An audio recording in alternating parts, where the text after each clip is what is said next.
नमस्कार, good morning.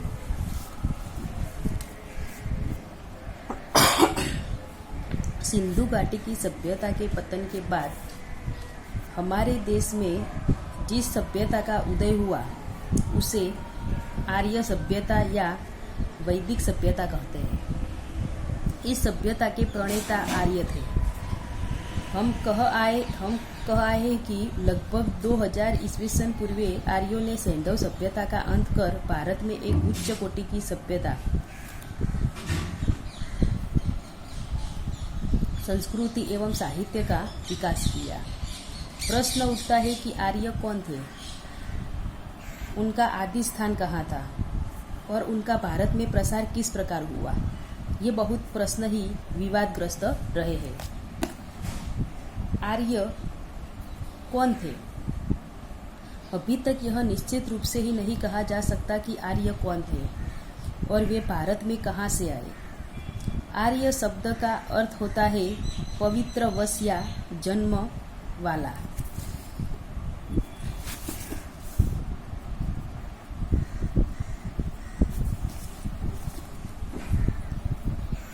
दूसरे शब्दों में आर्य शब्द श्रेष्ठता का द्योतक है।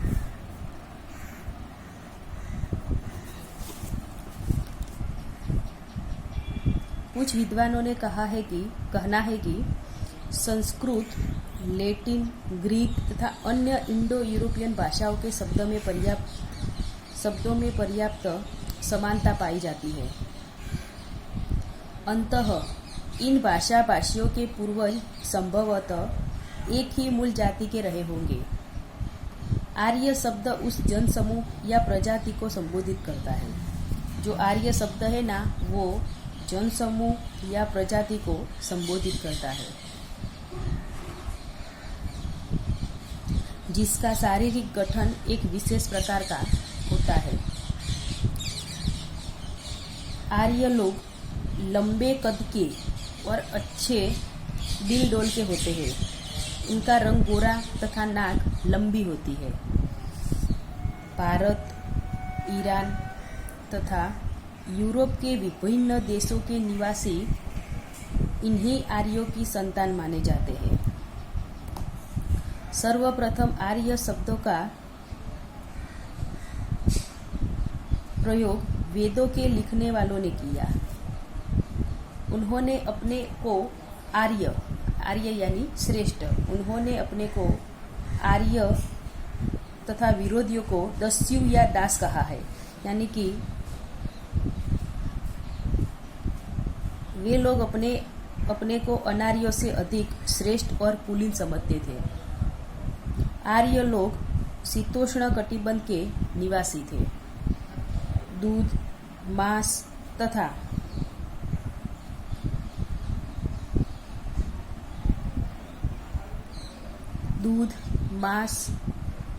गेहूं उनके मुख्य खाद्य पदार्थ थे। वे बड़ी ही साहसी, युद्धप्रिय तथा परिश्रमी थे।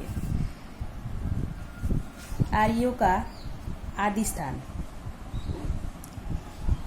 आर्यों के आदि स्थान के संबंध में विद्वानों में पर्याप्त मतभेद है। आर्यों का मूल निवास स्थान का अन्वेषण करने से विद्वानों ने भाषा विज्ञान, पुरातत्व एवं जातीय विशेषताओं का सहारा लिया है।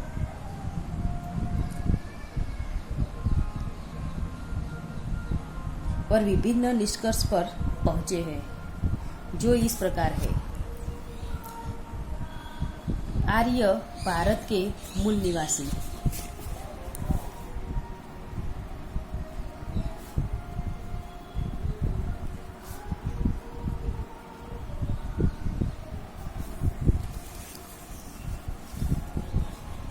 अनेक विद्वानों का विचार है कि भारत ही आर्यों का आदि देश है।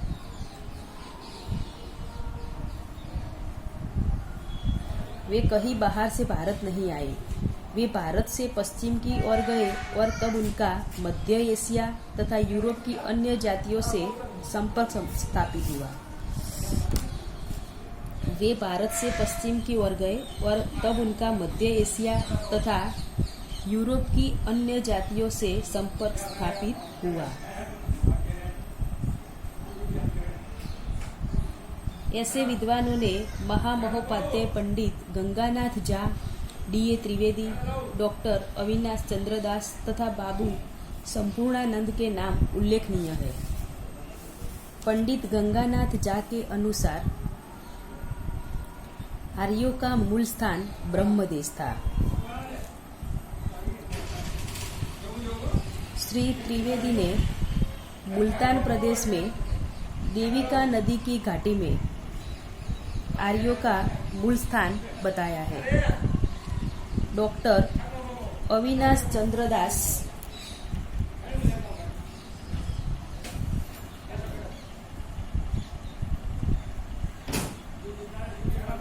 के मतानुसार सप्त सिंधु ही आर्यों का मूल स्थान था। डॉक्टर राजबली पांडे के अनुसार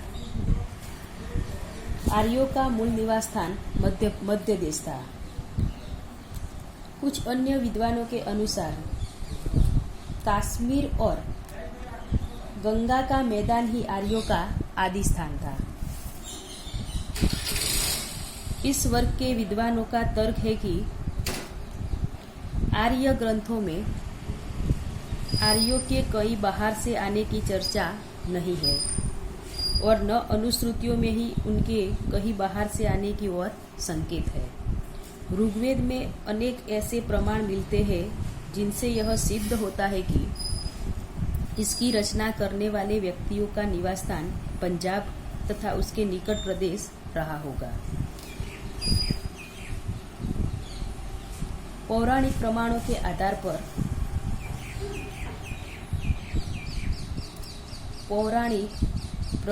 के आधार पर इस वर्ग के विद्वानों ने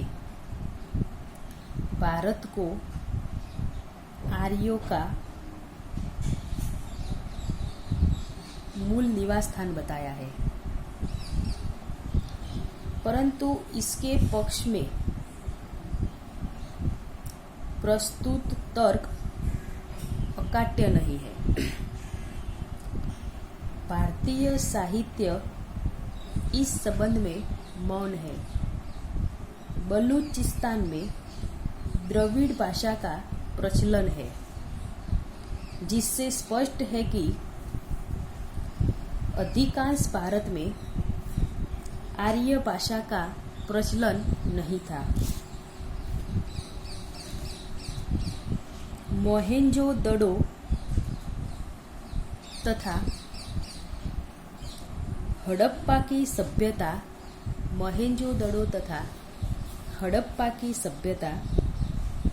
आर्य सभ्यता से प्राचीन थी,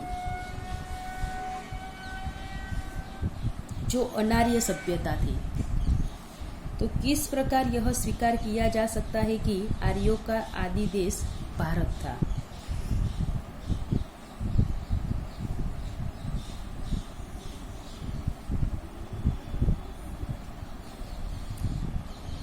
दूसरा टॉपिक है ध्रुव प्रदेश। अधिकांश विद्वानों का कहना है कि आर्यों की आदि भूमि भारत नहीं था। वे भारत में कहीं बाहर से ही आए, लेकिन कहाँ से आए इस संबंध में विद्वानों में पर्याप्त मतभेद है। एक वर्ग के विद्वानों के अनुसार आर्यों का आदि स्थान ध्रुव या आर्कटिक प्रदेश था।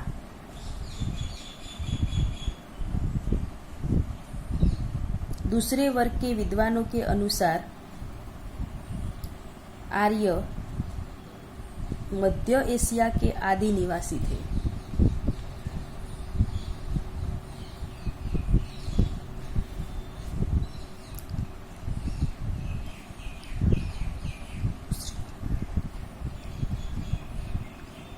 और तीसरे वर्ग के विद्वानों के अनुसार यूरोप ही उनका मूल निवास स्थान था। सुप्रसिद्ध भारतीय विद्वान लोकमान्य बाल गंगाधर तिलक के अनुसार आर्यों का मूल निवास स्थान उत्तरी ध्रुव प्रदेश था, जहाँ से वो धीरे धीरे यूरोप, मध्य एशिया, ईरान और भारत में फैल गए। इस वर्ग के विद्वानों का कहना है कि आज से लगभग 7000 वर्ष ईसा पूर्व पहले ध्रुव प्रदेश की जलवायु उपयुक्त थी। ऋग्वेद में ऐसे अनेक प्रमाण मिलते हैं जिससे यह सिद्ध होता है कि आर्य उत्तरी ध्रुव की कई विशेषताओं से परिचित थे।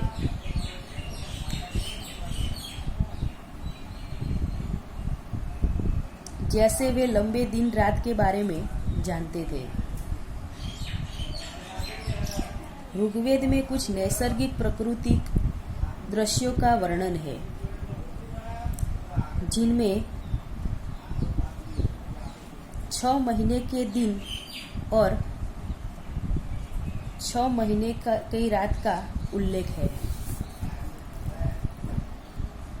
दीर्घकालीन उषा का वर्णन है। ये नैसर्गिक दृश्य उत्तरी ध्रुव प्रदेश में ही विद्यमान है।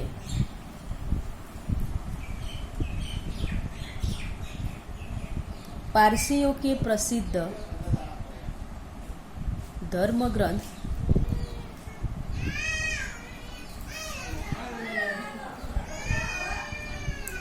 अवेस्ता में भी कहा गया है कि अजहुरमंदा ने इस प्रदेश का निर्माण किया था। वहाँ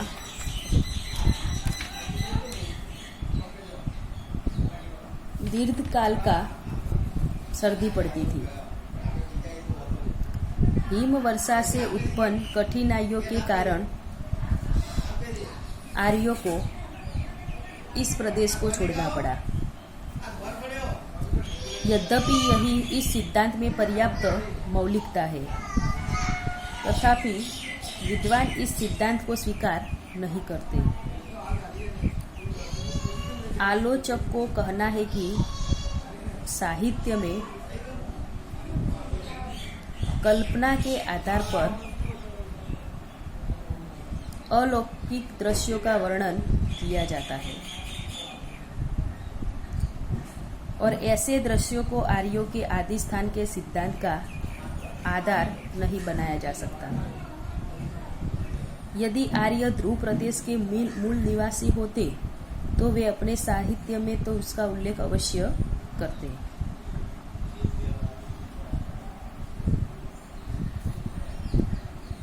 आधुनिक हंगरी, ऑस्ट्रिया और बोहेमिया तुलनात्मक भाषा विज्ञान के आधार पर संस्कृत एवं यूरोपीय भाषाओं में बहुत कुछ समताएं मिलती है। उदाहरण के लिए संस्कृत भाषा के पितृ और मातृ शब्द आवश्यक रूप से ही वही है जो कि फारसी के पिदर और मदर, लैटिन के पेटर और मेटर, यूनानी भाषा के पेटर और मेटर, अंग्रेजी भाषा के फादर और मदर, जो कि फारसी में इस शब्द को, उदाहरण के लिए संस्कृत भाषा में पितृ और मातृ शब्द आवश्यक रूप से ही वही है, लेकिन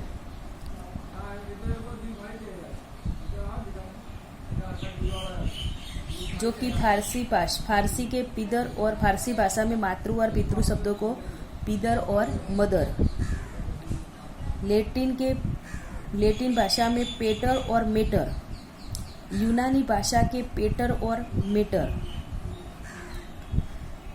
अंग्रेजी भाषा में फादर और मदर, जर्मन भाषा में बातर और मत्तर। ये जो शब्द है ना, मातृ और पितृ,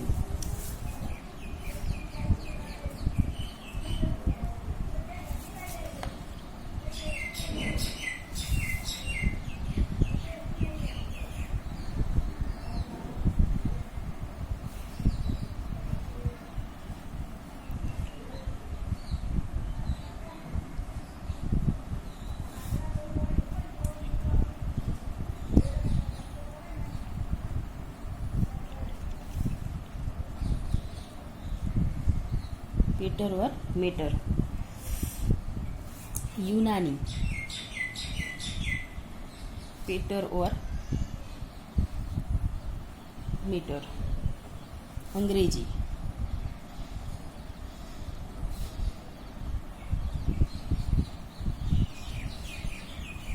जर्मन बातर,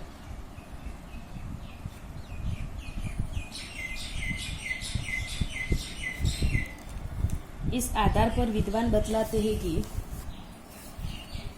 आधुनिक यूरोप की भाषाएं उसी परिवार की है जिसकी संस्कृत, यूनानी और प्राचीन ईरानी भाषाएं है। यह समता आकस्मिक नहीं हो सकती।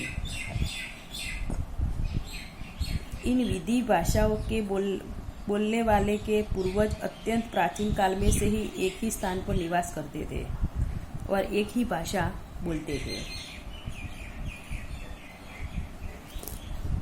बाद में जब वे अपनी शाखा प्रशाखाओं में विभक्त होकर विभिन्न प्रदेशों में बस गए तो उनकी भाषा पृथक पृथक रूप से विकसित हुई। इस आधार पर विद्वान आर्यों के मूल स्थान दक्षिण रूस, पश्चिमी जर्मनी, ऑस्ट्रिया और हंगेरी बतलाते हैं। परंतु ऐसे विद्वानों का कहना है कि यूरोप का यह मैदान शीतोष्ण कटिबंध में स्थित है, जहां उन सभी पशुओं का, वनस्पतियों का होना संभव है जिनका वर्णन आर्य साहित्य में है, जैसे गाय, बैल, घोड़ा, कुत्ता, गेहूं, जौ इत्यादि। इस सिद्धांत के समर्थकों का यह भी कहना है कि यूरोप के मैदान में कुछ विशेष परिस्थितियों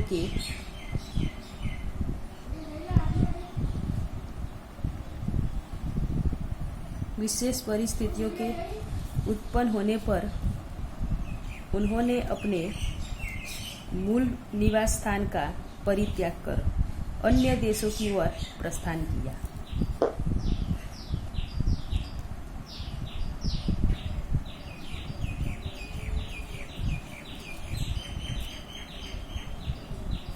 उनका पर्यटन प्रायः पश्चिम से पूर्व की ओर हुआ, न कि पूर्व से पश्चिम की ओर।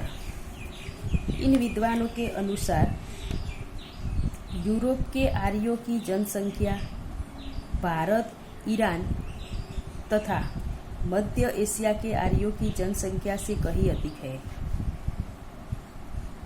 यह स्पष्ट है कि आर्यों का आदि स्थान यूरोप था और यहीं से वो लोग कई शाखाओं में निकले। मध्य एशिया। आधुनिक पुरातत्व और भाषा विज्ञान की खोजों से यह प्रमाणित होता है कि आर्यों का संबंध एशिया माइनर और दक्षिणी पूर्व यूरोप से था।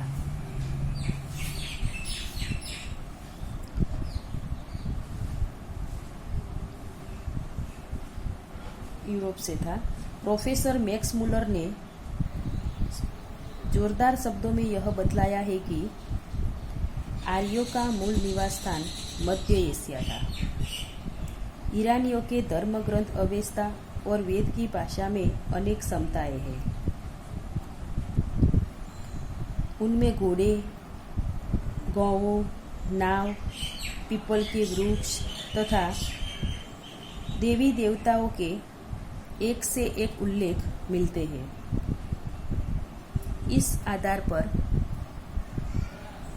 विद्वान यह निष्कर्ष निकालते हैं कि प्राचीन आर्य और ईरानियों के पूर्वज एक थे और उनका मूल स्थान मध्य एशिया था। जनसंख्या की वृद्धि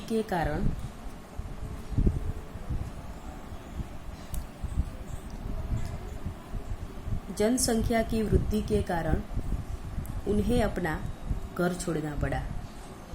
कुछ कबीले भारत की ओर आए और सप्त सिंधु प्रदेश में बस गए और कुछ पश्चिम की ओर मुड़ पर ईरान चले गए।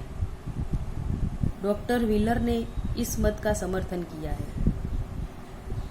एडवर्ड मेयर के अनुसार पामीर प्रदेश ही आर्यों का मूल निवास स्थान था।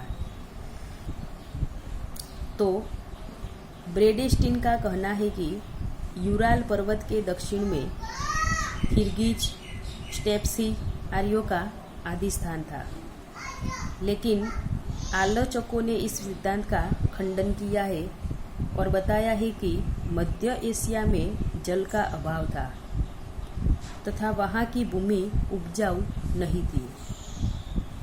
यदि वह आर्यों का मूल निवास स्थान होता तो वहाँ आज भी कुछ आर्य होते।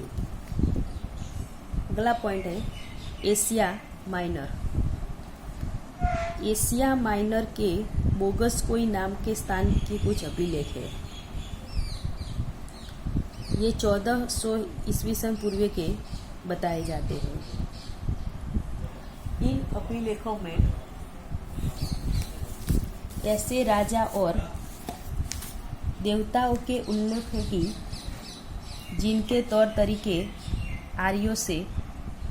आर्यों के थे, जैसे इंद्र, मरुत, वरुण इत्यादि। इन लेखों के आधार पर यह बतलाया जाता है कि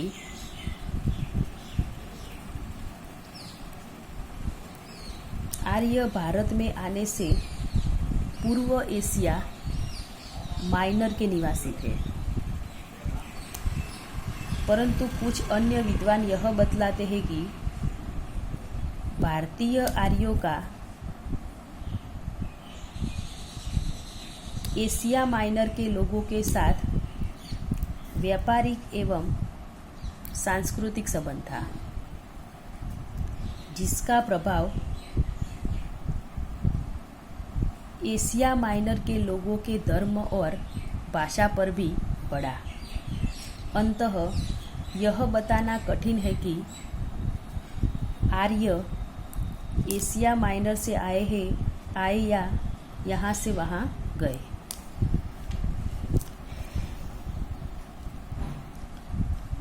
आर्यों के मूल निवास स्थान के संबंध में विभिन्न धारणाएं हैं कि तथा विभिन्न सिद्धांतों का प्रतिपादन किया गया है। अंततः आर्यों के आदि निवास स्थान के संबंध में कुछ निश्चित रूप से कहना कठिन है। प्रत्येक सिद्धांत का पर्याप्त खंडन किया जा सकता है, लेकिन अधिकांश विद्वान यह स्वीकार करते हैं कि आर्य लोग भारत में कई बाहर से आए और उन्हें सर्वप्रथम अनार्यों के साथ संघर्ष करना पड़ा।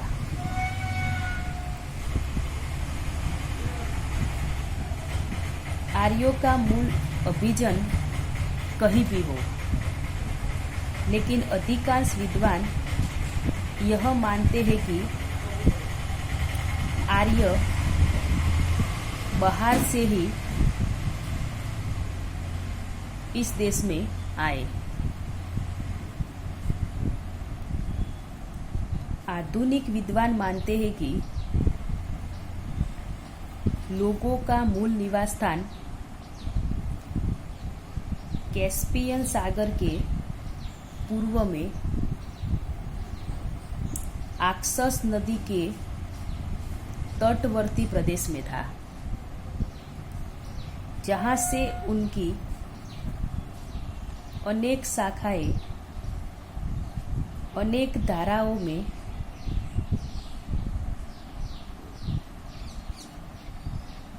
एशिया और यूरोप के विविध प्रदेशों में जाकर आबाद हुई।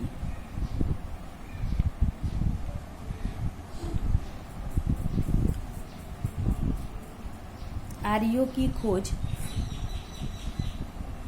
की जो शाखा भारत आई वही हिंदू आर्य कहलाई। तो आज के टॉपिक में हमने भारत में आर्यों का प्रसार, आर्य जाति अफगानिस्तान और खैबर के दर से भारत में प्रविष्ट हुई। अनुमानतः 2000 ईस्वी पूर्व से 1500 ईस्वी पूर्व के बीच यह जाति भारत आई। ऋग्वेद में उसके प्रमाण मिलते हैं। उसके काबुल, सुवस्तु, कुमर्ट और गोमती नदियों का उल्लेख है। ऋग्वेद विद्वानों का कहना है कि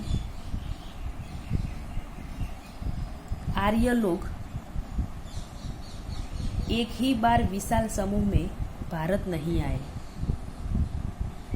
बल्कि उनके आगमन की प्रक्रिया बड़ी लंबी थी और अनेक शताब्दियों तक फैली रही।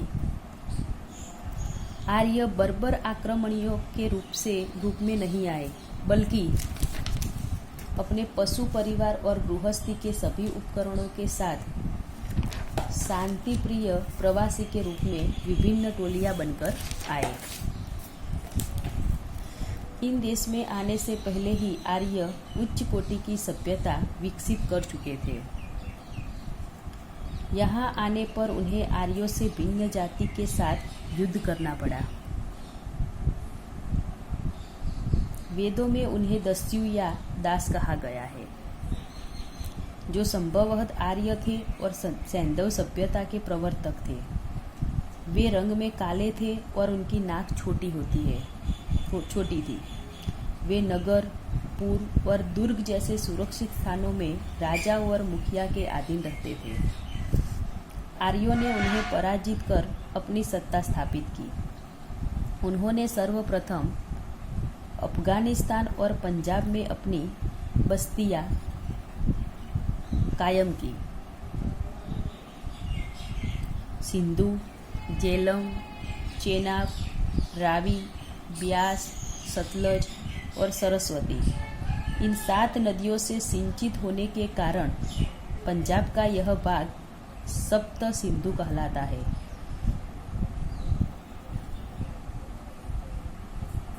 सप्त सिंधु में आर्य बहुत दिनों तक रहे।